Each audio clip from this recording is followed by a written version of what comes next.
Vamos supor então que a gente tem a seguinte situação. Temos aqui um gerador eólico, certo? Que por sua vez é acionado pelo vento. Esse gerador está acoplado pelo eixo num gerador síncrono de ímãs permanentes. E obviamente que a saída desse gerador síncrono tem que passar pelo processo de retificação. Então, se a gente fizer uma análise aqui, bem breve, a gente vai ver que a velocidade desse vento V ela não é constante. Certo? Então, a rotação do eixo dessa turbina aqui ela também não vai ser constante e, consequentemente, a frequência das tensões de saída aqui do gerador ela não é constante também. Então, pelo simples fato da velocidade do vento não ser constante, a gente tem uma frequência que não é constante também. A gente tem aqui o circuito equivalente do gerador síncrono. Então, temos aqui a tensão interna, ou seja, é a força eletromotriz induzida nele, insere a impedância síncrona, que é composta por uma resistência e uma reatância indutiva, e esse VT aqui seria as tensões nos terminais. Então, essa é a tensão nos terminais que a gente tem acesso externamente. A força eletromotriz, obviamente, que a gente não tem acesso. Nesse vídeo, então, a gente pretende mostrar o quê? Que essa força eletromotriz induzida ela é diretamente proporcional à frequência.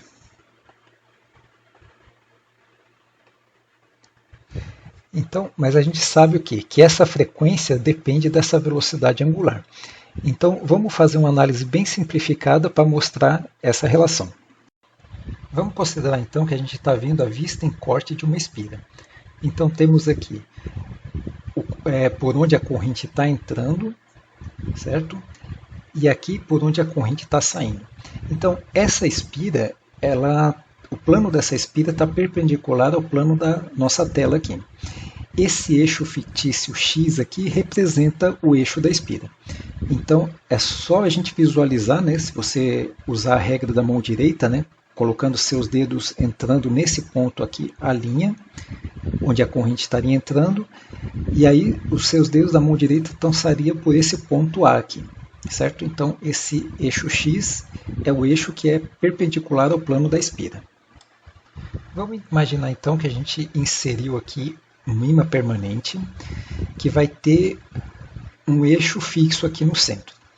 Então, devido a esse eixo, esse ímã ele vai poder girar nessa velocidade ômega conforme está indicado na figura. Tá? Então, já que ele é um ímã permanente, então ele tem um polo norte e um polo sul. Então, esse ímã ele vai ter, obviamente, aqui o φm, que seria o fluxo que ele produz. Tá? Então, se ele está girando, esse ângulo θ é o ângulo entre φm, que é o fluxo, e o eixo x. Tá? Então a gente sabe que o fluxo resultante nessa espira vai ser sempre a projeção desse ângulo desse fluxo φm em relação a esse ângulo θ. Temos aqui as três primeiras equações que regem isso que foi descrito aqui. Então a gente sabe que o fluxo resultante na espira vai ser φm vezes o cosseno do ângulo θ. Isso aqui nada mais é que a projeção desse fluxo no eixo x.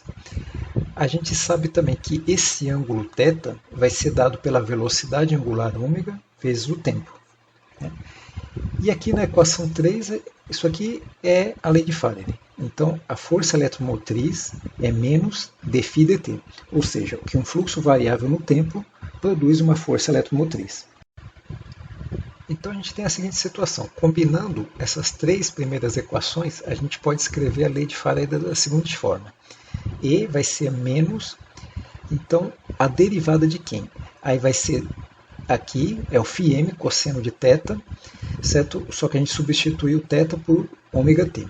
Então vamos fazer essa derivada.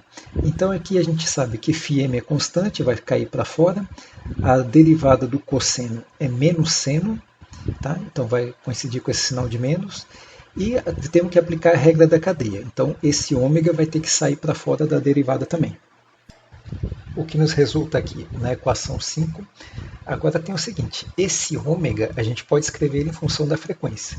né, ômega vai ser 2πf, o que nos leva à equação 6.